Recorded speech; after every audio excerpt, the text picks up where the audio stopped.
Hey, everybody. Good afternoon. Good afternoon. This is June 1st, if you can believe that. It's hard to believe that we're starting another month in this 2020. And today, ladies, I got a fantastic business owner to talk to you guys, bring some positivity here today because we all need it.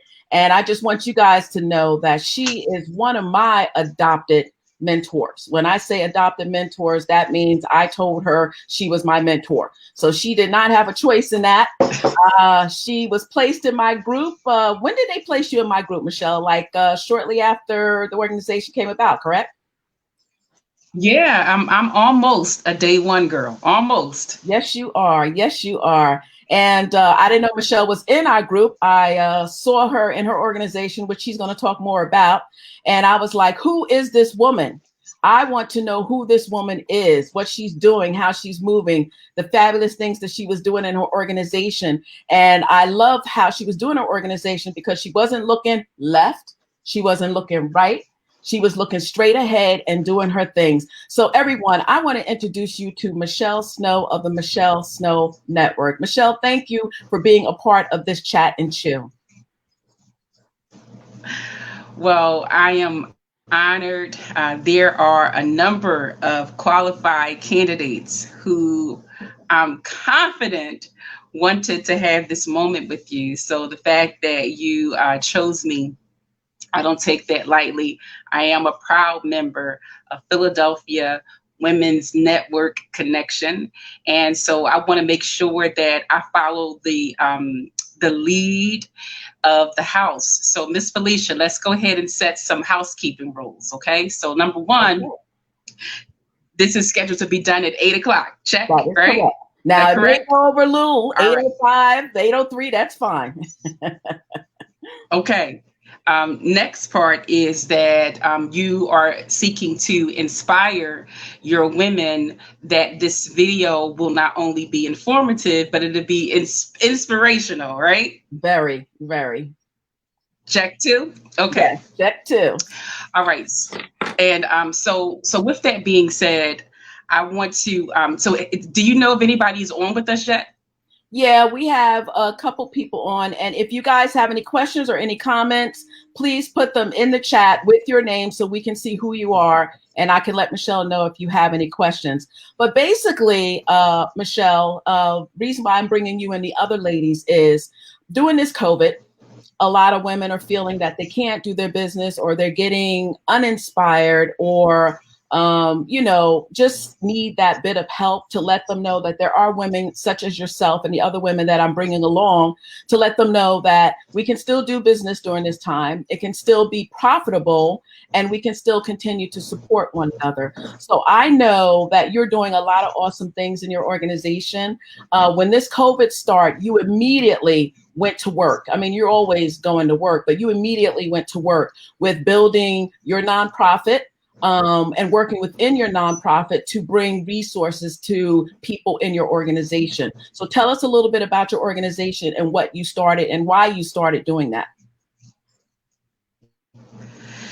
Well, I want to encourage those who are in transition, right? So the first group that I like to talk to are those who are very clear that you are absolutely doing this, whatever your this is, right? You've made it very clear. You're taking classes, you've got a coach, you're a part of professional networking meetings, you're going to workshops, and you're investing into tools, technologies, your website, you're thinking about your brand. Um, you're the group that I am the most concerned about Mm-hmm. because all seemingly what you were looking to do seems like a bust. Mm-hmm. And here is the good news. The good news is because you are doing it your way, this Mm-hmm. is your business. Perhaps some of you have been working a career, you've been working a job, so you are still conditioned to wait for direction. The good news is that this is a time where the only rules that you have are those that you put in place. This may sound simple, but it is the deadly trap to where many entrepreneurs, leaders, and visionaries fall into a ditch. Because if you are a perfectionist, you one who likes things done exactly the way you plan it, your checklists are critical to you. I am highly concerned for you because all of your plans and your success strategy, it may not be lining up right now. You know, there are some simple things. You planned on getting your LLC and going to City Hall and getting licenses and going to take a certain class and meeting a certain group and traveling and getting a chance to get exposure. And so if you are very defined by your checklists and your specific plan, I'm concerned about you because you haven't had a chance yet to fail. The power of failure in the beginning of your journey is very critical, because once you fall and get that boo-boo, just like when you have children, right? You're like, oh, they fell, they hurt themselves. And once they get up, it may have sucked that they fell. I mean, they might cry. They may be sore. They may ask for a Band-Aid. They may even ask for you to kiss it. But once they recognize, oh, wow, I can keep going, that, ladies, and if there are any gentlemen listening, kings and queens, I want you to hold close to that. Do not feel like you're doing something wrong if by chance you feel like you are failing. This part of your journey is necessary because it's teaching you a lot of do's and don'ts. You're with an amazing queen who I'm confident has made some mistakes in her journey, but her mistakes has given her tenacity, perseverance, commitment, and if I dare say it, she is not a coward soldier. Ain't no punks leading Philadelphia Women's Network Connection, because her pain became her source of strength, knowledge, and intellect.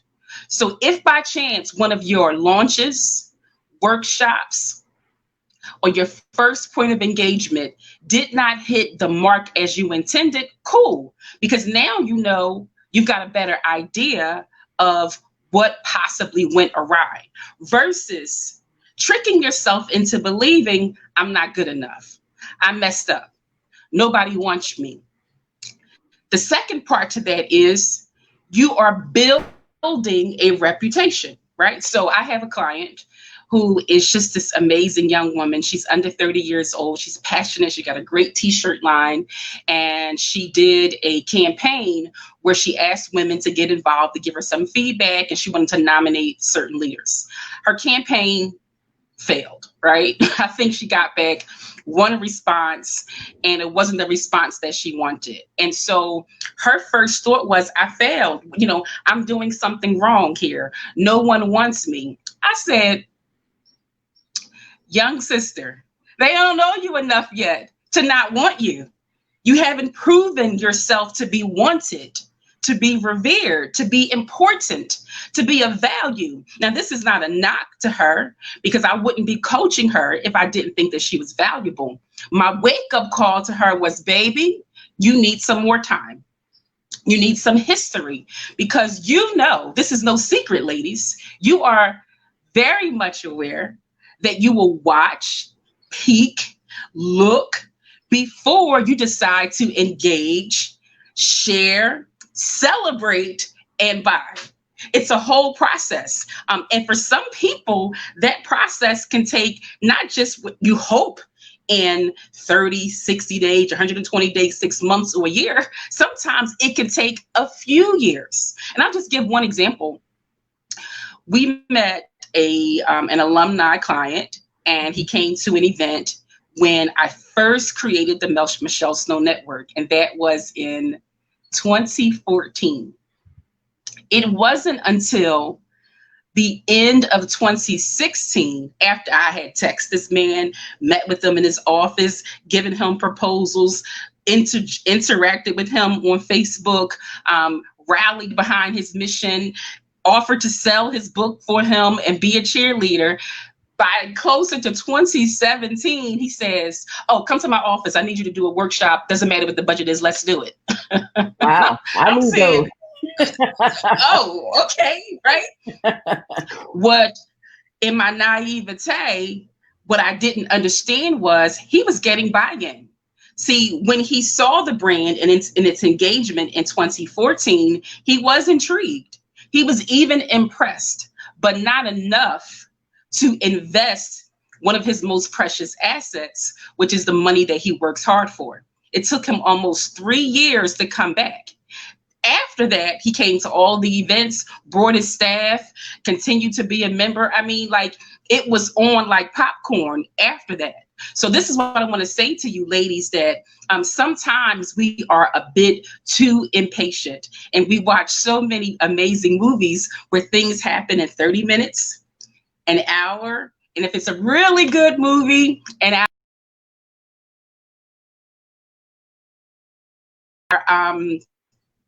We are brainwashed into believing that that's how it looks in our real lives. So now you're saying to me, okay, well, what do I need to do to be credible, right? What do I need to do to really stand up and survive in shark-fested waters? Catch that.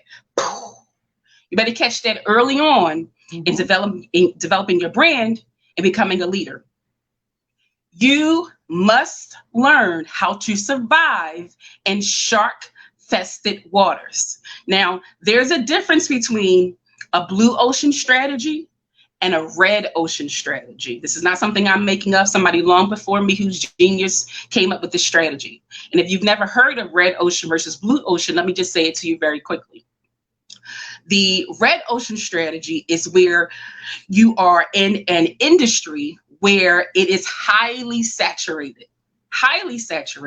Everybody's a coach. I'm a coach 1, I'm a coach 2, I'm a coach 1, 2, and 3, I'm a coach 4, 5, and 6. I'm a coach. Those are very shark-fested waters because everybody is eating and biting the same prey. So there's an overlap. The water is bloody, and people are hungry to get that prey. So an example for that you can be even more related to is the phone industry, right? Everybody wants to have a cell phone. So between Walmart having their phones and Verizon having their phones and Metro PCS having theirs, that's shark-fested water. So they're always fighting to get the same consumer. We all start there because you've got to start somewhere, which is why you have to learn failure and overcoming being in an oversaturated market early. The next step is that once you have learned to survive and get through in the shark-fested waters, you must say to yourself, there's got to be a better way. Okay, Michelle, I did it. Check. But there has to be a better way than being out here with all these sharks, because while I have survived getting my butt bit, while I have survived people snatching my stuff, while I have survived being in pain and being bitten, come on, I don't want to preach, but you better learn how to survive those shark waters before you can get the clarity, the confidence to say there's got to be another way. And the other way is the blue ocean strategy. And a blue ocean strategy is where you go deeper.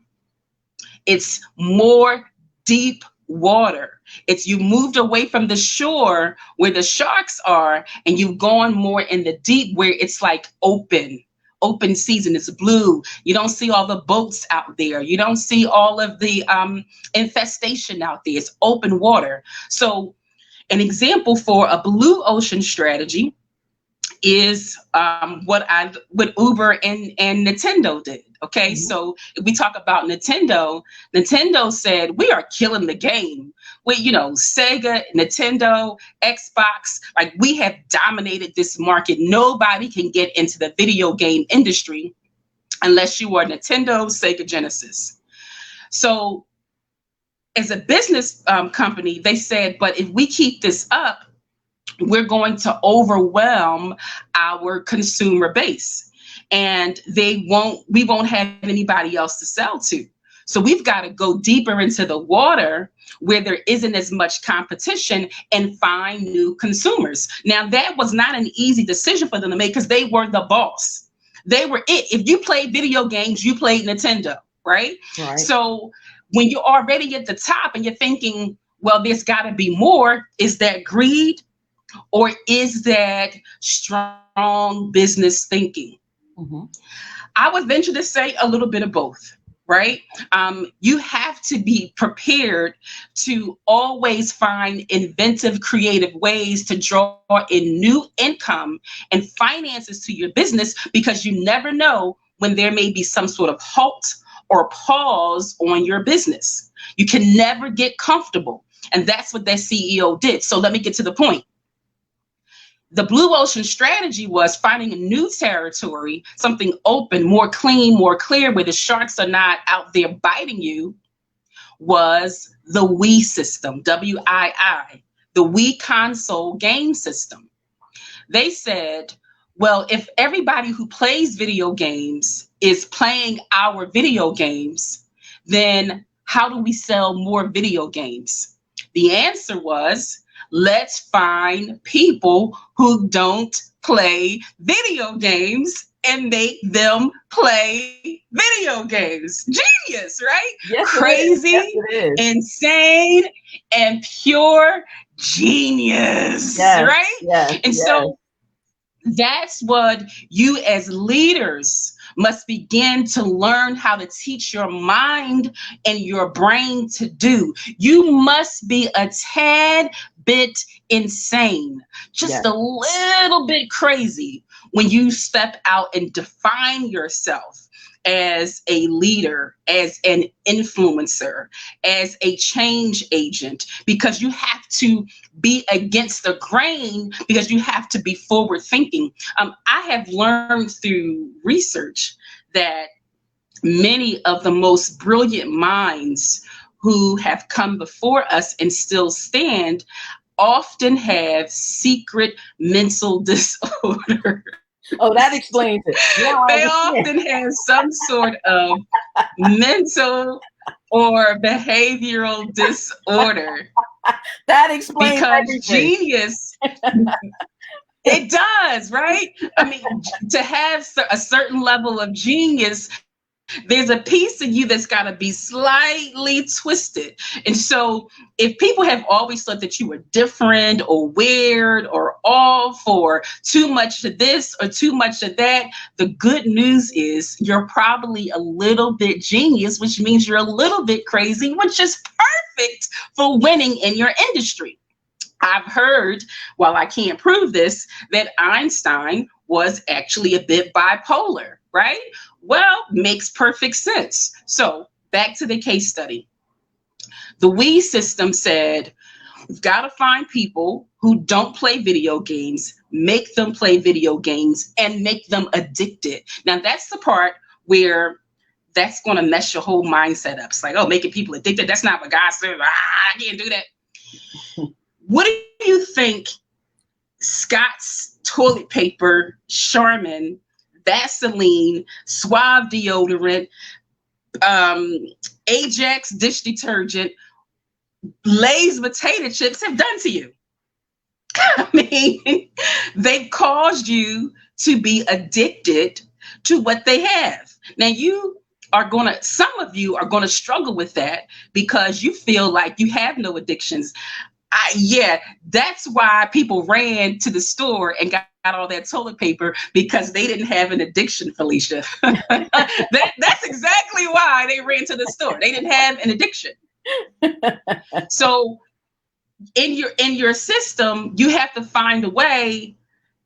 Am I sharing something that is a one-time deal where when my consumer purchases it, I'm good, I'm done. They probably don't want to re-engage for years, if ever, or several years, right? So that's like the Tesla model. That's like a Mercedes-Benz Maybach, right? You know, Right. When they sell you those type of large in purchases, a home, a house, those large in purchases, they're prepared that they're selling you a thing and you will likely be done for a significant period of time and perhaps even forever. The Wii console game says, we'll start off with fun activities like playing golf, doing karaoke, because those are fun family events and they have no age defiance. Stick with me, somebody. I hope that you are catching this. Because now they're saying, we already know that if you are a video gamer, you're probably a male. There's a strong chance that you are under the age of 40. And there's a strong chance that you like games where there's maybe violence or fighting or something alike. They had to cater to a completely different mindset, because Nana, who they wanted to play video games, is 80. Nana at the time didn't even have a cell phone.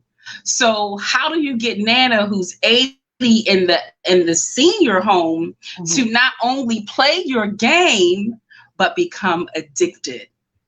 So they played with her mindset. They played with something called her client avatar. And so as business leaders, you must always be sensitive not only to your client demographics, which are critical. You must know your client demographics. You've got to know your client avatar, right? You've got to learn how they think and how they feel, what they're pissed off about, what they are excited about, what keeps them up at night, and who they hang out with and why. So when you think about your client being being one who plays video games and she's 80, they're saying, okay, if she's older, this has to be something where it's not very taxing on her body or on her mind. It has to be something where she enjoys it and it's fun, where she can possibly laugh and maybe escape from some sadness or pain or loneliness. And if she's 80, she's probably going to want to have her children, grandchildren involved. Karaoke, the guitar, golf, all of those were how the Nintendo company mastered having a blue ocean strategy. And so I make this last example a lot more simpler. Uber was perfect. How do we make people become taxi cab drivers who would never become a taxi cab driver?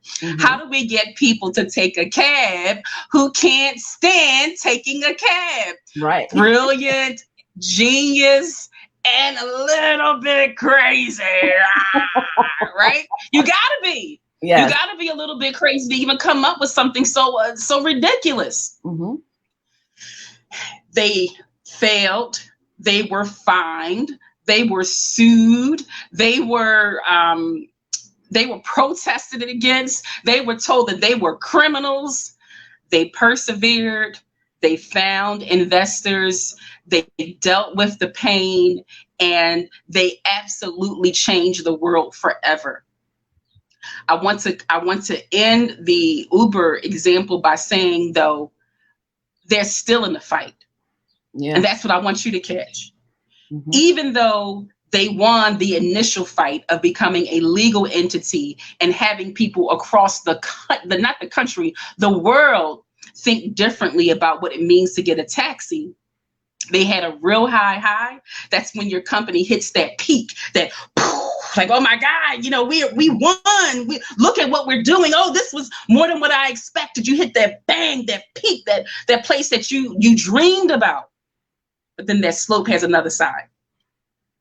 Okay. And that's what Uber is experiencing right now. Uber, like you and like me, we did not predict a pandemic. We did not predict having anarchy. We did not predict martial law. So now that that's here, you don't throw away what you have, but you put it on the table and redesign it, just like a mom does with dinner. I wanted to do meatloaf, but I ain't got enough. The stove went out. The onions I thought I had, I don't have enough. But you know what? I got some noodles in here. I've got some chopped up tomatoes, and I've got some seasoning salt. We're going to have hamburger helper. That's what you ladies and gentlemen, if there are any men listening, hi, Paul. No, need to actually, be he's thinking downstairs about. cooking. He's downstairs cooking. Okay. You want to be thinking about as you pivot. And so here are my last couple of tips to you in your pivot. You got to eat. You have to survive, and you have to drive income. So what you plan to do can maybe shelved, and you do something else that will simply give you cash to feed your dream. What's selling right now? All things to make me skinny, lose my belly, and not make me feel fat. I'm a career coach. I'm a motivational speaker. But if I'm smart, I will add wellness into my conversations because my clients are home, pissed, mad, afraid, and dare I say it, Felicia, fat. They're all gaining weight. So while I didn't get into this business to make people skinny, be sensitive that your clients, your consumers are more than one dimensional. We all do and need more than one piece of you.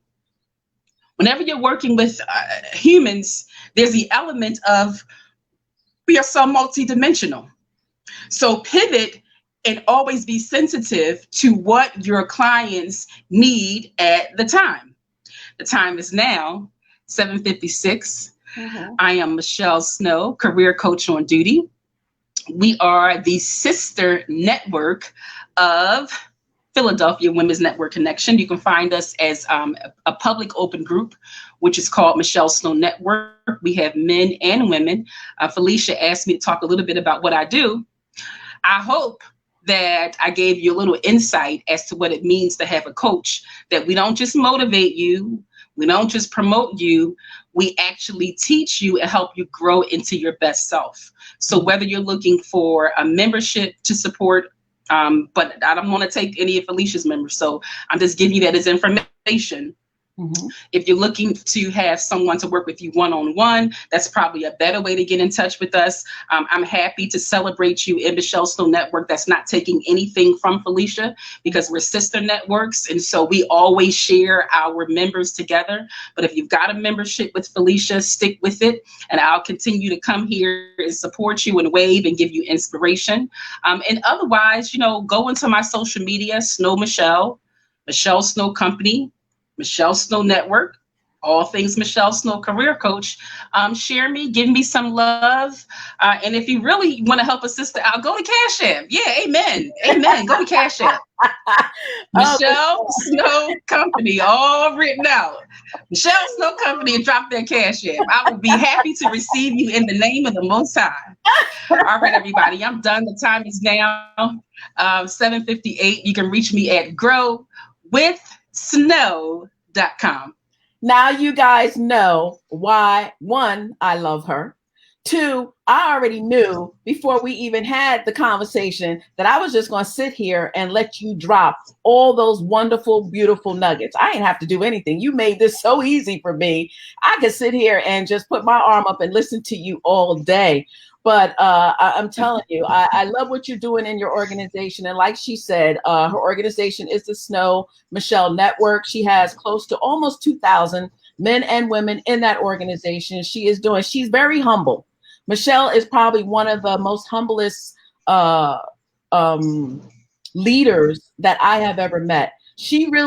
She didn't even touch the iceberg of some of the things that she has been doing, is doing. Before this today, she was out in the streets. She was video. She was seeing where the damage was. She was bringing hope to people. She was talking to people. And these are the things that she does. And when she does them, she's not looking to get anything in return. When she says, I am here to serve, that's exactly what it is that she does. And I don't take her lightly. I always tell her she's a blessing in my life because God connected our spirit. And every time I'm feeling something, things are not right, I need somebody to talk to, bounce ideas off of, here comes Michelle calling on my phone.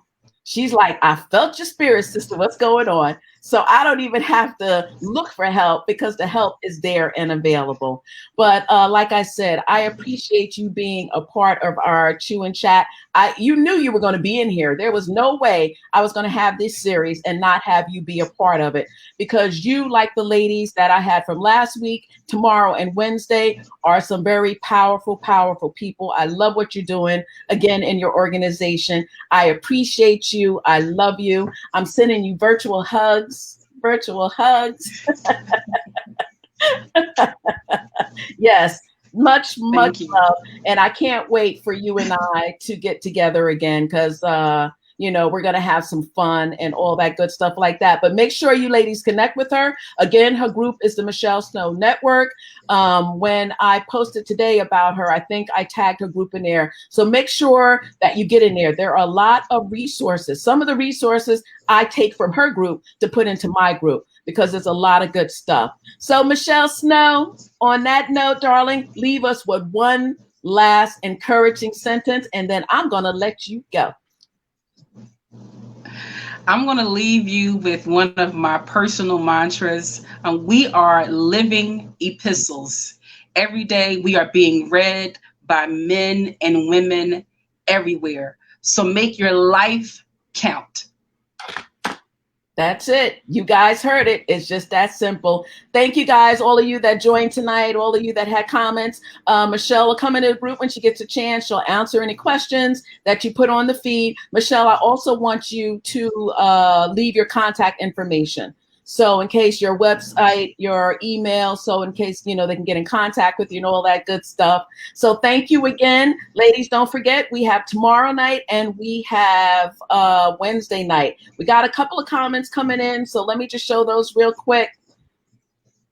The rent we pay to live here on this beautiful earth is to never miss the opportunity to lift as we climb. That's awesome. I can't see your name, but whoever wrote that, that's awesome. Thank you. Claps and 100%. So I guess whatever we were doing, the ladies loved it. So on that note, ladies, have a good night. Be safe. Tomorrow I will be bringing to you Melissa Adadukis, who is another powerhouse. She's going to be telling you what she's been doing in her business to help small businesses connect and winning. Thank you, Michelle. Love you, love you. Right. And ladies, love you too. Night and stay safe. Thank you. Bye-bye. Bye-bye.